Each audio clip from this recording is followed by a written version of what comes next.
안녕하세요. 2월 4일 수요일 말씀 나눔 영상입니다. 오늘 함께 나눌 말씀은 사무엘하 11장 15절 말씀입니다.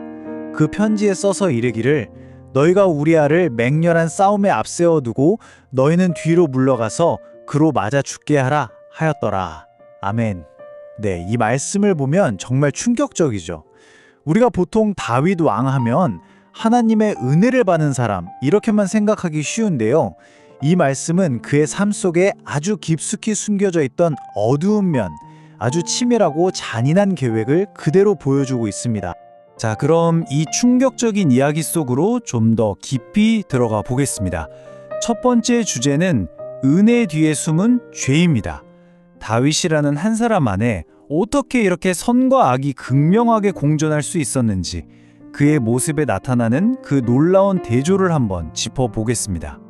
겉으로만 보면요, 다윗은 정말 은혜의 사람이었습니다.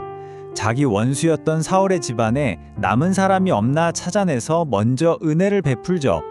그리고 자기가 예전에 받았던 아주 작은 친절 하나도 잊지 않고 꼭 갚으려고 했습니다. 그 모습만 보면 정말 저게 바로 하나님의 은혜구나 싶을 정도였죠. 그런데 말이죠, 바로 그 의로워 보이는 모습, 바로 뒤편에서는 아무도 눈치채지 못하는 사이에 아주 심각한 타락이 마치 독초처럼 자라나고 있었습니다. 은혜로 가득 차 보였던 그의 마음 한 구석에 시커먼 죄가 스며들고 있었던 거죠. 다윗이 저지른 죄는 정말 끔찍합니다. 자기한테 가장 충성스러웠던 부하 우리아를 가장 치열한 싸움터로 일부러 보냈어요. 죽게 만들려고요. 그리고 그의 아내 밧세바를 차지했습니다. 이건 그냥 한 사람을 죽이고 여인을 빼앗은 게 아니에요. 한 가정을 그야말로 뿌리째 꼽아버린 겁니다. 이게 바로 은혜의 사람이라고 불렸던 다윗이 저지른 배신과 파괴의 진짜 모습입니다. 자, 세상 사람들 눈엔 이렇게 완벽하게 속였는데 하나님은 이 일 어떻게 보셨을까요? 이제 두 번째 주제, 하나님의 시선으로 한번 넘어가 보겠습니다. 모든 걸 지켜보고 계셨던 하나님의 눈을 한번 따라가 보죠. 세상적인 눈으로 보면요, 왕이었던 다윗의 계획은 완벽하게 성공한 것처럼 보였습니다. 그 주변에 누가 감히 왕한테 그거 잘못했습니다 라고 말하겠어요? 모든 게 정말 물 흐르듯이 다윗의 뜻대로 착착 진행됐죠. 하지만 사무엘하 11장의 맨 마지막 구절이 이 모든 상황을 단번에 뒤집어 버립니다. 다윗이 행한 그 일이 여호와 보시기에 악하였더라. 세상 그 누구도 왕의 잘못을 말하지 못할 때 하나님께서는 그 모든 걸 똑똑히 보고 계셨고 그것은 악하다라고 딱 판결을 내리신 겁니다. 이건 그 어떤 인간의 판단보다도 무서운 하나님의 심판 선언이었죠. 바로 이 지점에서 우리가 정말 중요한 진리 하나를 깨닫게 됩니다. 죄를 짓고 자기 양심을 더럽혀가면서까지 이룬 계획은요, 세상 사람들 눈에는 아무리 대단한 성공으로 보여도 하나님 앞에서는 그저 철저한 실패일 뿐이라는 겁니다. 자, 그리고 이 이야기는 여기서 그치지 않고 우리에게 은혜와 죄가 어떤 관계에 있는지 아주 중요한 영적인 원리를 가르쳐 줍니다. 하나님께서 다윗을 정말 특별히 사랑하셨잖아요. 그런데 그 사랑이 다윗의 죄까지 그냥 눈 감아주신다는 뜻은 절대 아니었습니다. 오히려 하나님은 그 누구보다도 먼저 그리고 가장 엄격하게 다윗의 잘못을 심판하시고 벌을 내리셨습니다.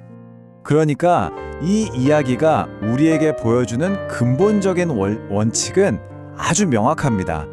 마치 빛과 어둠이 함께 있을 수 없는 것처럼 은혜와 죄는 절대로 같이 갈 수가 없다는 거죠. 죄가 하나님의 은혜를 덮을 수 없듯이 하나님의 은혜 역시 죄를 그냥 내버려 두지 않습니다. 자, 그렇다면 이 정말 뼈아픈 다윗의 이야기를 통해서 얻은 교훈을 우리 삶에 어떻게 적용해야 할까요? 마지막으로 우리가 가야 할 길에 대해서 함께 생각해 보겠습니다. 우리가 받은 이 귀한 은혜에 더러운 죄가 섞이지 않게 하려면 뭘 해야 할까요? 첫 번째, 영적으로 늘 깨어 있어야 합니다. 이만하면 됐어 하고 안주하는 그 순간 죄가 그 틈을 비집고 들어오거든요. 둘째, 지금 내가 아는 하나님에 만족해서는 안 됩니다. 계속해서 하나님을 더 깊이 온전히 알아가야 합니다. 그리고 마지막으로 사도 바울이 권면했던 것처럼 악의 신앙에 머무는 게 아니라 그리스도의 장성한 분량에 충만한 데까지 멈추지 않고 계속해서 자라나야 합니다. 결론적으로 말씀드리면 우리는 하나님께 받은 이 놀라운 은혜와 축복에 부끄럽지 않은 사람, 거룩한 백성으로 살아가야 합니다. 세상적인 성공을 쫓는 게 아니라 하나님으로부터 잘하였도다 착하고 충성된 종아, 이렇게 칭찬받는 사람이 되어야 하는 거죠. 기도하겠습니다. 우리에게 힘과 능력을 더하시는 하나님, 우리에게 주어진 것들을 통해 하나님의 은혜가 가득하게 하여 주옵소서. 우리에게 주어진 은혜가 죄로 더럽혀지지 않게 하여 주옵소서.